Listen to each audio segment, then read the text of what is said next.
Rikthehemi në këtë transmetim të drejtë për drejtë në War Report, pikërisht në momentin ku duk se nuk kishte zhvillime sa i përket negociatave që po zhvilloheshin për fazën e dytë të armëpushimit në rripin e Gazës, dhe ku kemi parë Izraelin, i cili çipërnisjes së këtij armëpushimi në tetor të këtij viti ka vrarë më shumë se 366 palestinezë, duke i akuzuar ata se kanë shkelur atë kordon të verdhë të sigurisë, teksa trupat izraelite mbajnë kontrollin në mbi 53% të rripit të Gazës. Ka zhvillime diplomatike me Donald Trump, i cili nuk po e arrin dot që të vendosë paqen në Europën lindore, por kërkon që të betonoj paqen e vendosur në lindjen e mesme. Për këtë arsye, qeverisja e tij në pushtet do të pres për herë të pestë në shtëpinë e bardhë kryeministrin izraelit Benjamin Netanyahu. Faza e dytë e planit të armëpushimit, sipas burimeve izraelite, duke përfshirë këtu edhe kryeministrin e këtij vendi, duket se është më gati se kur, por detajet vogla kanë mbetur ende pa u sqaruar. Kjo është ajo çfarë thotë Tel Avivi zyrtar, ndërkohë që në takimin e shtëpisë së bardhë pritet të zbulohet edhe bordi ndërkombëtar i paqes. Kjo fazë e dytë e armëpushimit do të sillte tërheqjen e ushtrisë izraelite në mënyrë graduale nga rripi i Gazës, implementimin e një bordi ndërkombëtar dhe një qeverie tranzitore, e cila do të përbëhej nga zyrtar të lartë ndërkombëtar, por edhe një bord prej 15 personash në radhët e palestinezëve. Duhet ndalemi së bashku, profesor Shala, për të kuptuar pak më shumë mbi këto hapa që po hidhen në lindjen e mesme. Duket se është koha realisht për ta betonuar paqen, kemi një lirim të pengjeve, por gjithashtu duket se kemi edhe disa mosdakordsi të vogla. Për shembull, Financial Times raportoi se ai i cili u nominua nga Trump për të qenë në krye të këtij bordi nuk mund të jetë për shkak të kundërshtisë së vendeve arabe. Bëhet fjalë pikërisht për Tony Blair. Çfarë po ndodh me dinamikat atje? Në këtë vështrimin tim, kjo faza e dytë është shumë e vonuar. Është e vonuar. Është e vonuar sepse ideja ishte që të fillonte më shpejt, por duket vonoi Hamas? Jo, e vonun pikërisht këta hartuesit e planit paqes. Kjo i dha kohë Hamasit, në fakt, pastaj që të rimarrë veten. Hamasi efektivisht, domethënë edhe me miratimin e grupit, po e themi të grupit negociator të paqes, uri armatos rreth 8.000-9.000 forcat Hamasit për të ruajtur rendin dhe sigurinë, por kjo i dha mundësi më pas që ata të kompletohen dhe faza e dytë kur të fillojë për armatosin e Hamasit do të jetë pak më vështirë se sa mund të ishte në fillim. Gjithsesi, e rëndësishme është që kjo fazë të fillojë, sepse në një marrëveshje, domethënë një armëpushim ku shkelet pothuajse për ditë dhe kur, siç përmendet ju, ka rreth 300 e sa viktima, domethënë mund të cënohet në një periudhë të dytë mund të cënohet shumë thjesht. Pra, është e rëndësishme që kjo të bëhet sa më shpejt, të bihet dakord për forcën shumë komshe, apo për forcën e sigurisë, siç e kanë quajtur negociatorët, dhe është shumë e rëndësishme, dhe me sa duket këto janë diskutuar planet, dhe me sa duket do t'i vijen pikat mbi i edhe me vizitën në Washington të kryeministrit Benjamin Netanyahu. Por Izraeli ka qëndruar shumë fort për të penguar ecurinë e mirë të këtij plani, duke qenë se ai përgatitet edhe Netanyahu përgatitet edhe për një palë zgjedhje të tjera dhe ai ka shumë problem mbi jetesën politike. Pra, ndryshe nga Zelenski, unë them që ai ka shumë i pjesë e skemave të tij të reagimit edhe të luftës, janë pjesë edhe që lidhet me karrierën e tij politike. Gjithsesi, është e rëndësishme që ky proces të fillojë sa më shpejt. Aty do të diskutohet, jam i sigurt, edhe pjesëmarrja e Turqisë në forcën shumëkombëshe dhe pjesëmarrja e Turqisë edhe në ndërtimin apo në investimin që do kryen në Gazë, sepse Izraeli është përhapur që nuk do të pranojë kurse një prezencë turke, pra qoftë në forcat e sigurisë dhe qoftë në drejtim të investimeve atje. Ndërkohë që presidenti Trump ka një mendim tjetër, ai e vlerëson shumë presidentin Erdogan, vlerëson shumë forcën dhe rolin e Turqisë dhe të Katarit, sidomos të dy këtyre shteteve në këtë plan paqe. Ky plan paqe është i rëndësishëm për Trumpin, është shumë i rëndësishëm, është më i rëndësishëm se sa e Ukrainës, sepse është një plan i arritur për presidentin Trump gjithmonë. Është një plan i arritur që ai ka marrë autorsinë dhe një përpjekje apo një dështim i këtij plani do të ishte një humbje e madhe politike edhe për presidentin Trump. Unë mendoj që thash janë të vonuar, do duket sepse doli një rezolut, faktikisht doli një rezolut e Këshillit të Sigurimit dhe Në qoftë se nuk ka informacion, pra janë zhvillohen veprime, bën zgjedhje, bën plane etj. Dhe publiku nuk merr informacion. Mund të jetë kjo një arsye, sepse doli një rezolutë e Këshillit të Sigurimit për mënyrën se si do operohet dhe aq ngeli. Dhe kjo rezolutë, me sa diun, ka dalë rreth para një muaji gjys. Kjo nëse kjo shtyhet, domethënë, përgatitja e kësaj force shumë kombëshe apo force sigurie dhe dakordësia izraelite për çdo veprim që do bëhet aty, do të jetë shumë e vështirë, nëse për gjithçka kërkohet dakordësia izraelite.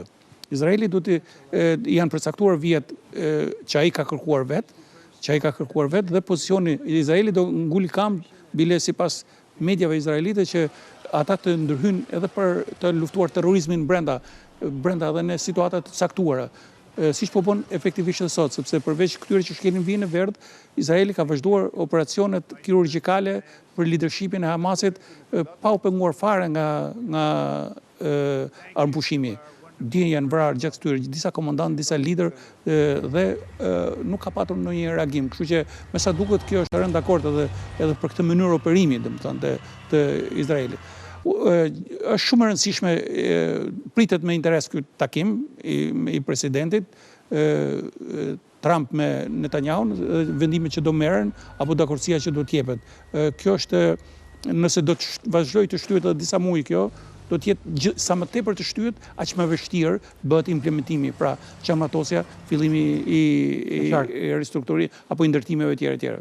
Kolonel, duhet ndalemi bashkë pak tek çarmatosja e Hamas, e cila ka qenë kriteri kryesor i Izraelit, por duket se Tel Avivi kërkon të gjejë një tjetër shteg, duke thënë se janë pothuajse gjithçka gati për implementimin e fazës 2, dhe raportet e mediave ndërkombëtare flasin për Katarin dhe Turqinë, që thonë se prioritet për këtë moment duhet jetë tërheqja e trupave ushtarake izraelite dhe jo çarmatosja e Hamas. A i lë kjo një dritare Tel Avivit, cilin po e pranon, le të themi, në mënyrë të nënkuptuar, që ta rifillojë luftën?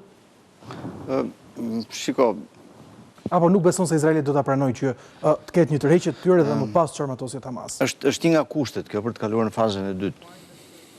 Janë reciproke. Pra Hamasi do të çarmatosej nëse Izraeli do të tërhiqej plotësisht nga Gaza.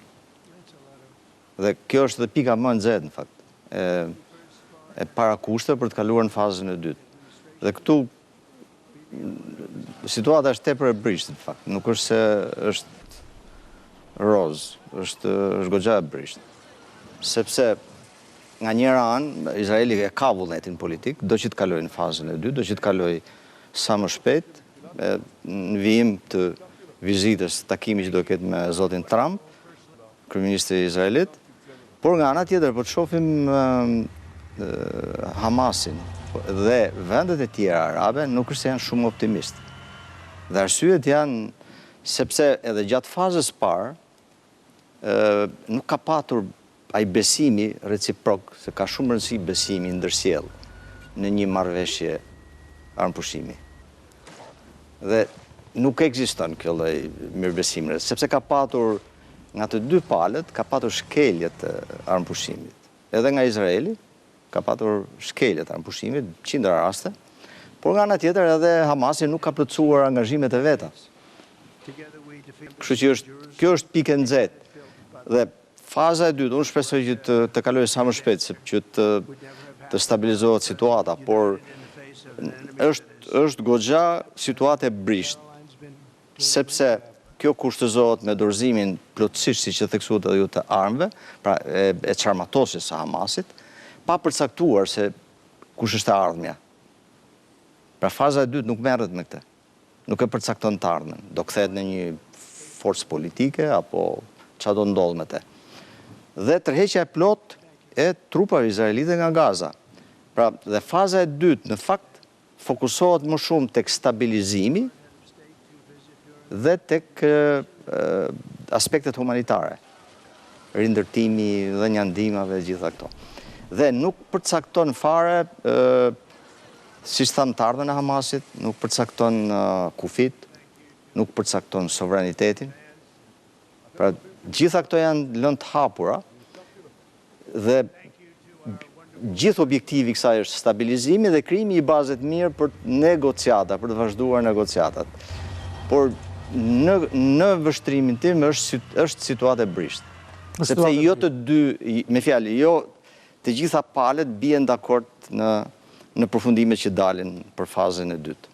Pa mendoni që ka ardhur koha që ndoshta vetë Izraeli t'i kthejë nderin Shteteve të Bashkuara të Amerikës duke pranuar implementimin e fazës 2 dhe duke pranuar këtë kërkesë të Donald Trump, e cila duhet thënë ka dhënë një kredo të rëndësishme politike dhe bëhet fjalë vetëm disa muaj përpara zgjedhjeve të mesme që mbahen në Shtetet e Bashkuara.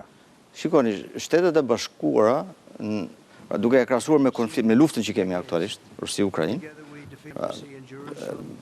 interesat e Shtetet e Bashkuara në linjën e mesme janë jetike në krahasim me rajonin ku zhvillohet lufta Rusi-Ukrainë. Pra, aty ka interesat të tjera Shtetet e Bashkuara. Dhe këto janë të hershme. Pra, qëndrimet janë konstante, nuk ka ndryshuar asnjëherë. Politika amerikane aty nuk ka ndryshuar asnjëherë. Nëse tani ndryshojnë ndaj Evropës, do të thotë për momentin thotë nuk kam interesa, në lindjen e mesme interesat janë jetike të Shtetet e Bashkuara. Dhe unë nuk besoj që dhe Izraeli çfarëdo që sido që të sillet, besoj, çfarëdo që të bëjë do ketë mbështetjen e Shtetit të Bashkuara. E qartë, Kolonel Sami Naziri, profesor Shala, ju falenderoj që ishte mbrëmjen e sotme me mua në War Report. Kemi ardhur kështu në fund programet edhe për mbrëmjen e sotme. abcnews.al është adresa ku mund të klikoni në çdo kohë për të informuar për materialet e fundit nga vendi, rajoni e botës, si dhe mund të na dëgjoni në Radio ABC 105 FM. Faleminderit për vëmendjen tuaj, bashkë natën e mirë.